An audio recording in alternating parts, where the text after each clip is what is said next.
Hello everyone, Hot Rod Productions here, and welcome to my very first discussion video. So today I'm going to be discussing things about the new Transformers War for Cybertron Siege series, which is showing on Netflix right now. So in this video I'm going to be discussing what characters I liked in it, and what I think about the storyline, and who I think is the good guys and the bad guys, and just what I've overall thought of it.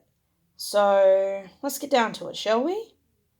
So first things first, I'll say what I think about the storyline.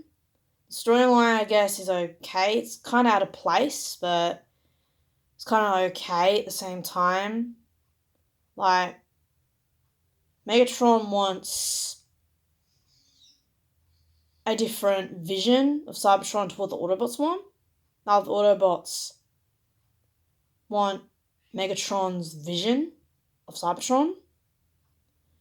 So then halfway through the show, they're looking for the Allspark to throw off-world so Megatron doesn't get it and use it to reformat him. It's kind of like Megatron's forcing them into following him when they really don't want to. Which leads me on to my next topic, I think the Decepticons are still the bad guys, in my opinion. The Decepticons are still the bad guys. And the Autobots, they're still the good guys. So, before I keep on going, if you haven't seen War for Cybertron Siege, or you haven't got Netflix, I recommend you not watch the rest of this video, because there will be spoilers throughout this video, and other things I will mention of what you may not know from the trailers. So, just warning you now, if you don't want spoilers, do not watch the rest of this video. So, now moving on. So, from what I could tell, with Megatron, he starts off as a good guy, but then Starscream and Shockwave kind of persuade him to be a bad guy. I think. And all the Autobots are trying to do is, they just don't want the Megatron's vision of Cybertron. And then Shockwave gives Megatron this idea of reformatting them. And Jetfire says himself it looks painful, and he doesn't like the idea of that either. So I think that the Decepticons are still bad guys and the Autobots are still good guys, in my opinion. You guys might have a different opinion than me, but that's just my opinion. That I still think that the Decepticons are still the good guys and the Decepticons are still the bad guys. They start off as the good guys when they turn into the bad guys. And the Autobots, they're still the good guys. So, yeah. Now going on to the next thing I'm going to say about the show is that what I think of the characters. Well, some of them are okay. Some of them I really found myself liking. Some of them I found that I liked, that ones that I didn't think I would like, I found myself liking. Like Cog, for instance, and Wheeljack, and Red Alert as well. They were all lyrical characters. I didn't think I'd like them that much. I didn't think Cog and Hound would be in it that much, because they didn't have confirmed characters. That was another thing that I really loved. That was one thing I really loved about the show, was that Hound, being my favourite Autobot, he was in it quite a bit. Even though he didn't have a confirmed voice actor, like Ironhide did. And Ironhide, he wasn't in it as much as Hound was. Hound was in it more than Hound was in it more than Ironhide. So I love that.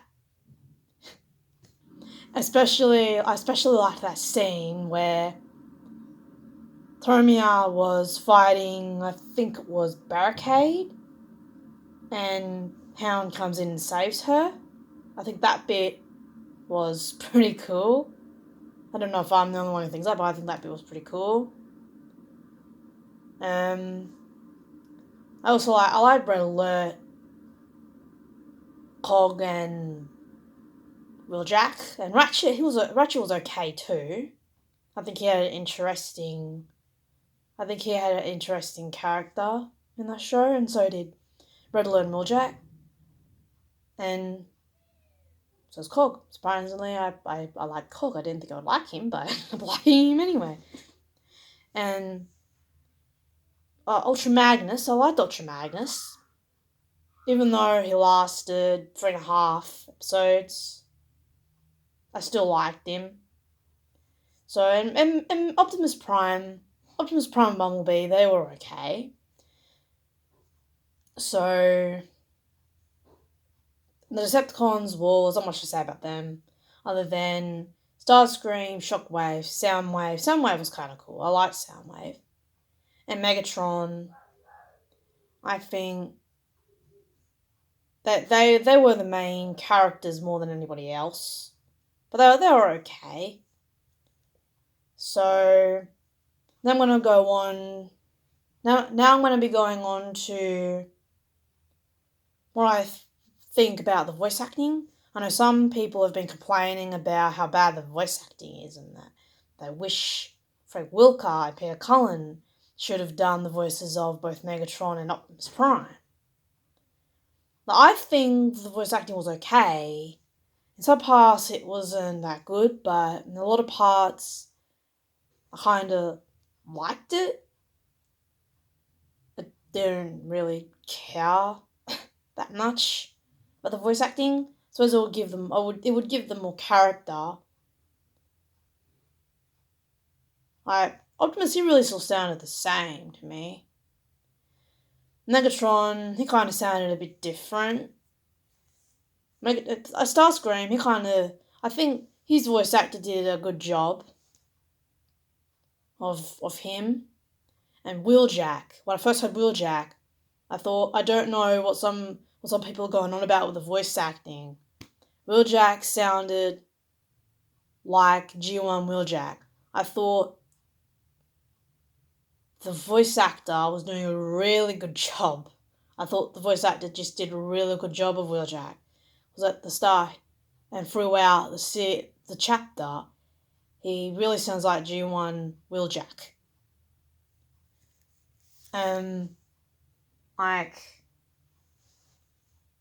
Yeah. And Ultra Magnus, I think he kind of sounded okay. And like I said about Starscream, I think Starscream's voice actor did a good job of him as well. With Ironhide, I think his voice sounded a little bit off. He didn't really sound like John Ironhide. I think if Peter Cullen was voicing Optimus, he would voice Ironhide as well. I'm not used to Ironhide sounding the way it sounded, but I thought it was still okay, I guess. And then, what do I think of the show? Well, things I liked about the show was, like I said, Hound. He was in it because he's my favourite robot.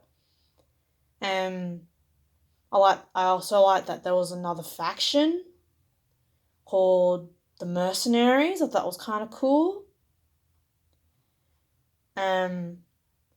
The romance between Optimus and Alita, I thought was kind of cool as well. I kind of like that too. And that scene, a couple of the scenes that are in it, I liked as well. Like that part with Chromia and Hound. And the part in the vortex. Spoiler alert. The part with the vortex picks up Prowl and then Jetfire has to fly into the rescue to save him. So, and I also think it's cool that they threw that aspect of Jetfire starting as a Decepticon and then changing to the Autobots from G1 and put it in this New Wolf Cybertron show. So I thought that was kind of cool. As for the things I didn't really like about it was that they said it was supposed to be toy accurate. But with Ultra Magnus, that wasn't the case. Like, under his armor, under the blue stuff there, under that blue, and under the blue stuff, there's another robot under there. Like, I think it's classed as his inner robot. I think. It's like how he was in the Dreamwave comics. Right? It's like the blue and red stuff. It's like his armor. They didn't really incorporate that into the show, did they? That means the toy isn't really that accurate. Like, it's not really that show accurate because you do see in one part where they're electrocuting him, where he's being electrocuted, and some of the pieces pop off. That's why you could tell that, oh yeah, he kind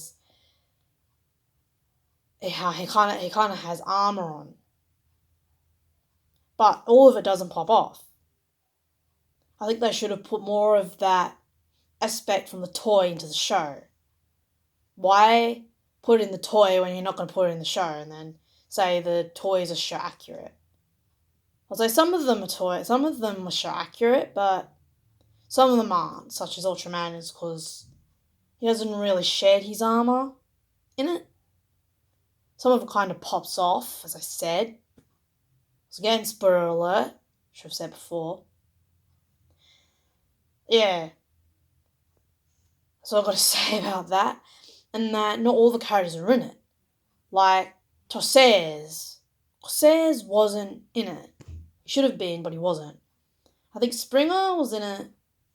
I think he was in that part where they were showing, where Spinister and Skytrade were showing their kills off to Mirage. He was on one of those spike things, I think. I think I saw Springer on one of those spike things. So, another thing I didn't like was they took Ultra Magnus out so soon. They said it was going to have that. What happens to Ultra Magnus was going to have a big impact on the show, and it did. In episode 4, Megatron, spoiler alert, Megatron shoots Ultra Magnus, and Ultra Magnus goes offline. He's dead at that point. So I found that that part of the episode was very sad. I didn't like that at all. So I started liking Ultra Magnus, and then I think he should have fought back the Megatron, but he didn't. So that's all I've got to say. What I think of the entire show, well, I think it was okay. It wasn't good. It wasn't as good as some of the other shows I've seen, but it was better than the Prime Wars trilogy and Rid and Rescue Bots and Energon, for instance. So I thought it was okay. It's not a love or hate thing with me. It's okay. So I thought it was an okay show, and I thought it was okay.